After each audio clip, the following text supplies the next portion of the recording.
Kag sa numero 1 sa mga balita subo nga adlaw, miyara sa ginatanyag nga bulig pinansyal ang Department of Tourism sa mga empleyado sa mga yara sa tourism industry. Pati ay nakabato na sa mga bulig pinansyal gikan sa ibang ahensya sarang pamaka-apply diri. Yaring report. Sa pagbisita ni Tourism Secretary Bernadette Romulo Puyat sa Silay City, Kaina, isa sa mga ginistoryahan nila ni Negros Occidental Governor Eugenio Jose Lacson amo ang 5,000 pesos nga cash grant para sa mga empleyado sang nagkilalain nga mga establishmento sa idalom sang tourism industry kasubong sa mga hotel, souvenir shops kag restaurant. Sulod sa kay Romulo Puyat, hindi pa tanan nakahibalo nga mayara sang amo nga grant. Gani uyang nila nga ipalapot sa mga LGU sa mga probinsya. Nagalakip ini sa mga empleyado nga bisan pa nakabato na sang grant gikan sa ibang nga ahensya, pati na ang nakabalik na sa trabaho pero hindi pa sa gyapon full-time. Pati ang mga tour guides nalakip man diri. Ini sa idalom sang bayanihan 2 nga mas ginpalawig tubtub Hunyo. That's for all, number 1, all the employees of number 1, DOT accredited.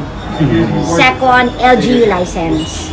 Tapos, we've already talked with the DOLE kasi may nakakuha na ng camp before. Pwede na makakuha ulit because we were explaining to the DOLE that they may have given siguro mga early days of the pandemic that if we could give again.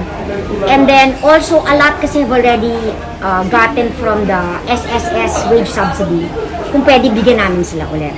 May ginatanyag man ang DOT ng working capital loan para sa mga luyag makabangon liwat ng mga negosyante. Mayara ini sang zero interest loan, 4 years to pay kag 1 year grace period. Sulod sa kay Romulo Puyat, dako kuno ini nga bulig sa mga yara sa tourism sector nga amo ang isa sa mga pinaka-naapektuhan sa pandemic. Tapos nabigyan rin kami ng 6 billion for working capital loans.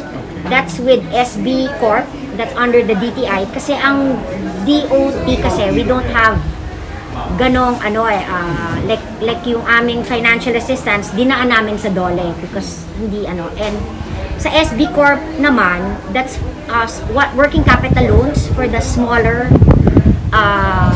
enterprises. Ang cash grant ang sarang ma-applyan sa DOLE office. Sa datos gikan sa DOT Region 6, may 157 na ka mga individual sa Negros Occidental nga nakabenepisyo sa cash grant, samtang 69 naman sa Bacolod. May na-release na sila nga 8,770,000 nga bulig pinansyal.